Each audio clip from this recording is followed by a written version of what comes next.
आज Doubtnut app download करें। Doubtnut पर अपने सभी गणित, रसायन विज्ञान, भौतिक विज्ञान और जीव विज्ञान के डाउट्स का करो सफाया।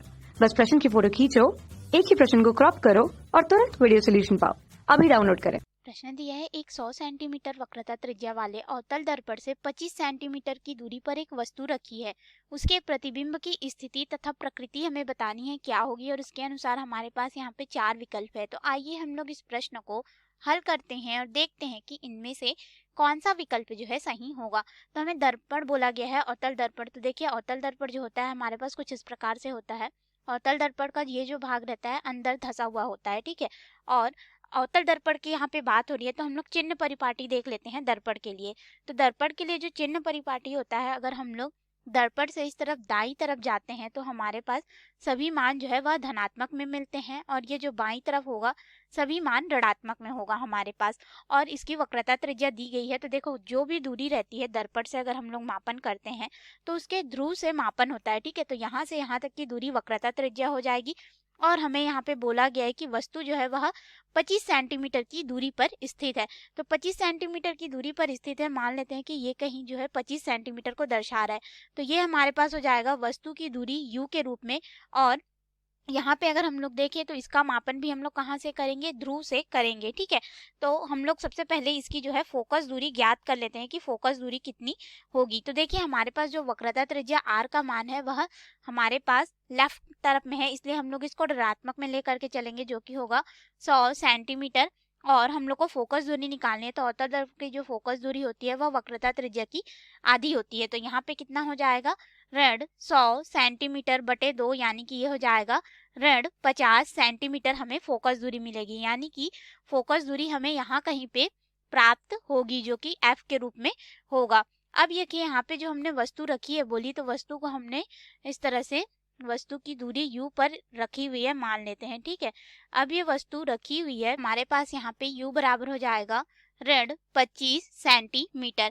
अब हम लोग को यहाँ पे जो प्रतिबिंब है उसकी प्रकृति और स्थिति बतानी है। तो उसके लिए हम लोग को यहाँ पे प्रतिबिंब की दूरी v का मान क्या होगा ज्ञात करना रहेगा। तो इसके लिए हमारे पास यहाँ पे सूत्र हो जाएगा, दर्पण के सूत्र से हम लोग लेंगे 1 बटे फोकस दूरी f बराबर हमारे पास यहाँ पे हो जाता है 1 बटे वस्तु की दूरी धन यहाँ पे हो जाएगा 1 बटे प्रतिबिंब की दूरी।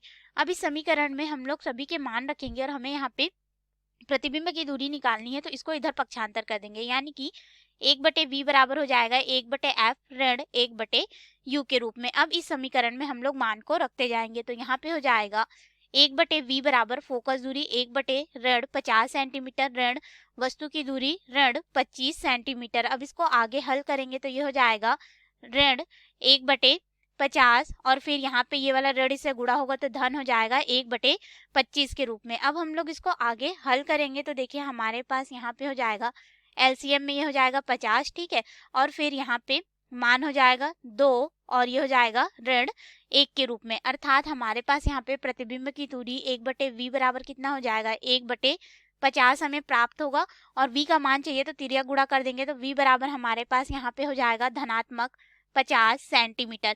अब यहाँ पे ये धनात्मक है, अर्थात हमारे पास अब देखिए, हमें यह मान जो है धनात्मक में मिला है, यानी कि प्रतिबिंब जो है हमारा अगर देखें तो यह हमें इस तरफ प्राप्त होगा, ठीक है, राइट यानी कि दाहिने तरफ में।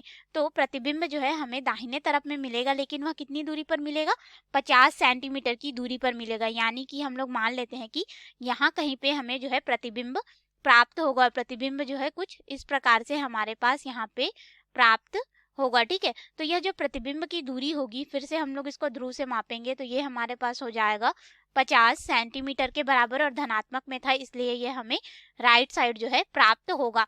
अब देखिए, जब भी दर्पण में प्रतिबिंब जो है दर्पण के पीछे बनता है या दाई तरफ बनता है, तो वह हमारे पास कैसा होता है, सीधा और आभासी हमें प्राप्त होता है। सीधा और साथ ही साथ आभासी हमें प्राप्त होता है। तो इसके अनुसार हम लोग अपने विकल्प में आएंगे, तो विकल्प हमें दिया गया है यहाँ पे 50 सेंटीमीटर दर्पण के पीछे आभासी, तो बिल्कुल सही है, हमें 50 सेंटीमीटर की दूरी पर मिल रहा है दर्पण के पीछे और आभासी मिल रहा है।